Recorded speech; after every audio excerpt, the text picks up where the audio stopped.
Pessoal, aqui é o Edward do canal React Cristãos Progressistas.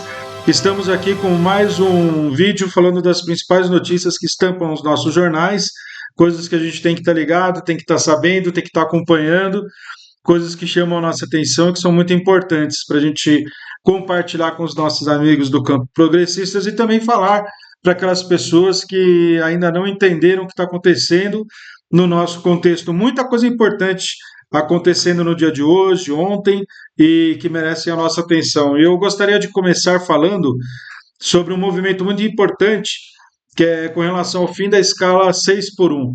Olha só, 71% dos brasileiros são a favor do fim da escala 6x1. Ah, Edward, mas esse tema ele tem batido agora na mídia, as pessoas estão falando. O que está acontecendo, afinal de contas, com esse tema? Olha só, gente, o Datafolha divulgou no sábado, agora no dia 14, 2 dias atrás, uma pesquisa que indica, né, que 71% dos entrevistados são a favor do fim da escala 6x1. Eles querem que essa escala mude, que acabe. Houve um crescimento desde dezembro de 2024, quando 64% se declarava favorável, apenas 64% a mudança da jornada. Olha só que coisa interessante. 64% das pessoas achavam que essa mudança não deveria acontecer. Hoje já são 71%. Aqui, ó, depois eu tenho que fazer o login aqui para ficar aparecendo melhor. 27% dizem que não deveria mexer nessa escala, né? Antigamente era 33%, dezembro de 24, e não sabem 3% apenas. Esse pessoal que não sabe realmente chama atenção, né? Não saber a questão da escala, que as pessoas têm que trabalhar no sábado, não tem descanso, tempo para ficar com a família, né? Complicado. Mas é por isso que eu falo e digo sempre que é importante que a gente leve informação às pessoas que estão à nossa volta. O nível de confiança dessa pesquisa é de 95%, foram 2.004 pessoas entrevistadas, com mais de 16 anos, em 137 municípios, do dia 5 a 3 de março. Então, é uma pesquisa bem recente, mostra agora. Vocês entendem por que o Valdemar da Costa Neto, esse símbolo da honestidade política, ele não quer que seja votado em ano eleitoral essa lei? Dá para entender por que eles não querem? Porque senão eles vão ter que votar favoráveis aqui e eles não querem perder capital eleitoral. Esse é o ponto. Outra notícia bacana aqui, ó. Flávio Dino acaba com a aposentadoria compulsória como a maior punição a magistrados. A pena será perda do cargo. Gente, isso aqui é muito importante, porque o que acontecia antigamente?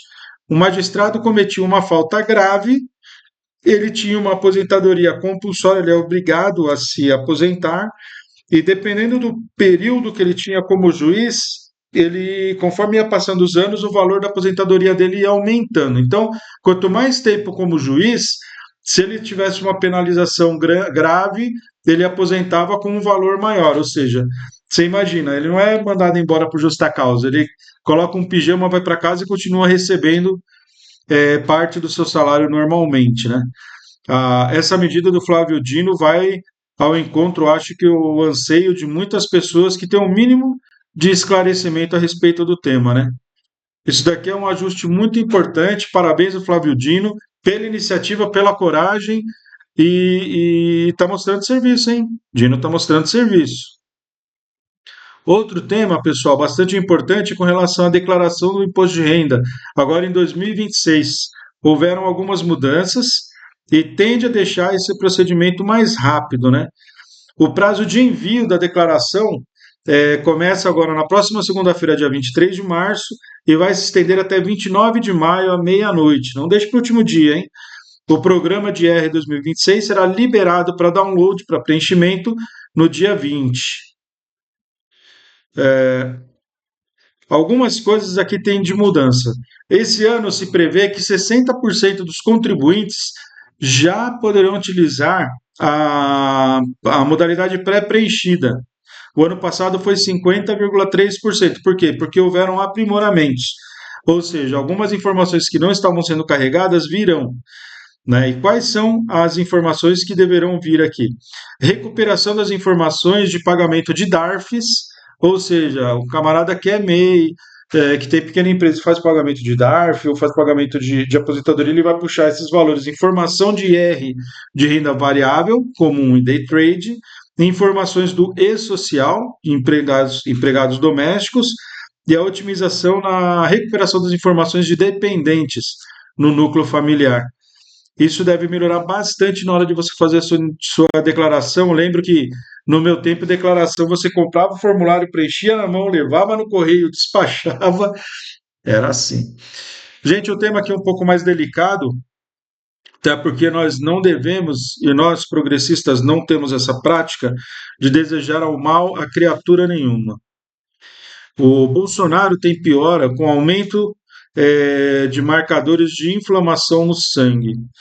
O ex-presidente está no terceiro dia de internação no hospital DF-Star, hospital de alto padrão, altíssimo padrão, diferente do SUS, que ele tentou e por tantas vezes ele combateu. Em Brasília, médicos decidiram ampliar a cobertura do tratamento com antibióticos, apesar dele ter mostrado uma melhora na função renal. Aqui, né, nova elevação dos marcadores de inflamação no sangue, os médicos informaram que houve necessidade de ampliar a cobertura de antibióticos. Isso daqui é normal, se você tem um aumento de inflamação, você também aumenta a quantidade de antibióticos para combater essas inflamações, né? Entre os sintomas apresentados pelo ex-mandatário estão pressão baixa, queda na saturação de oxigênio, febre, calafrio, sudorese, soluços, náuseas, vômitos, bacteremia, quando há presença de bactéria na corrente sanguínea, né?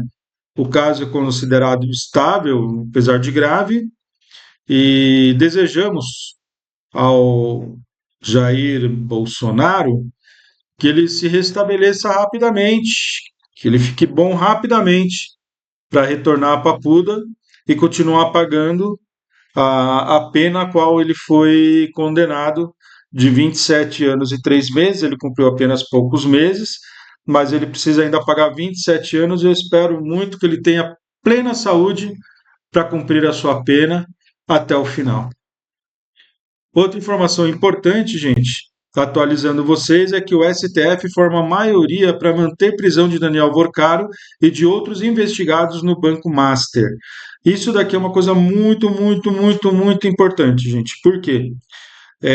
Leva, como ele inclusive fez a troca de advogados, a uma condição de uma eventual delação premiada, né? Quem não votou? O ministro Dias Toffoli declarou que ele é suspenso por razão de foro íntimo para participar de julgamentos relacionados ao caso Master. A manifestação ocorreu após ele ter sido sorteado como um relator no mandato de segurança MS 40791, no qual se pedia a instalação de uma comissão parlamentar de inquérito, uma CPI, na Câmara dos Deputados sobre o Banco Master. Após o ministro declarar suspeição, o MS foi redistribuído. A sessão virtual, o julgamento do referendo das medidas cautelares fixadas na petição, entre as quais estão as prisões preventivas, começou às 11 horas da manhã da sexta-feira, dia 13, e termina à meia-noite da próxima sexta, do dia 20. Mesmo que todos os ministros votem antes do prazo final, a proclamação do resultado ocorre apenas após o encerramento da sessão virtual.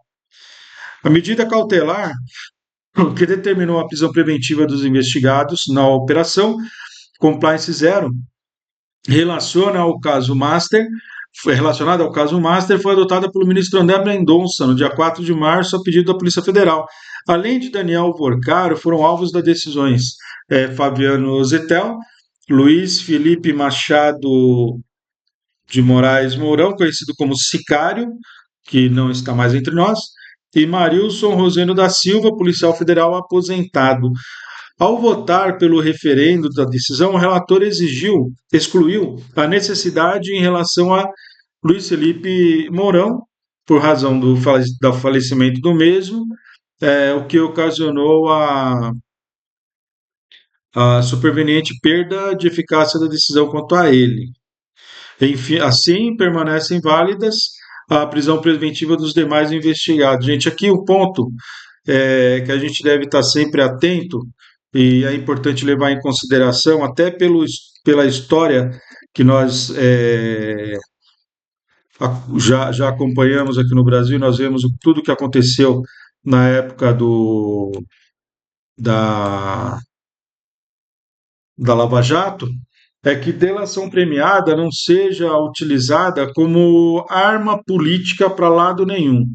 O que tem que acontecer, as coisas elas têm que ser investigadas, tem que ir com seriedade, quem tiver culpa no cartório que pague, quem não tiver que não pague, mas que não aconteça a balbúrdia, a bagunça que aconteceu na Lava Jato, onde se prendiam pessoas, sabe lá por qual razão, por tempos também claramente a levar aquelas pessoas a buscarem uma delação premiada, e depois nós vimos que o resultado de tudo aquilo lá foi nulidade em cima de nulidade, porque teve um monte de coisa errada que fizeram durante o processo. Esperamos que o processo corra respeitando, né, o devido processo legal, que a lei seja respeitada, que quem deva pague, e esperamos que isso traga para a gente um pouco de colocar as coisas em pratos limpos e deixar as coisas um pouco mais claras. Esse é um ano de eleição. Então, qualquer CPI esse ano sempre vai ter aquele viés político para esse ou para aquele lado. E eu acho que é isso que a gente não tem que querer. A gente deve buscar o quê? Sobriedade. É um ano decisivo para nós progressistas. Importante que você repasse esse vídeo às pessoas que você conhece. Se você gostou, curta, compartilhe, comente, sempre com educação. Eu não limito os comentários, mas é importante que se comente com educação, a mesma educação que eu tenho aqui a me comunicar com vocês. Um beijo no coração de todos e vamos para frente que a gente tem um país ainda em reconstrução, tá bom? Um forte abraço e vamos para cima.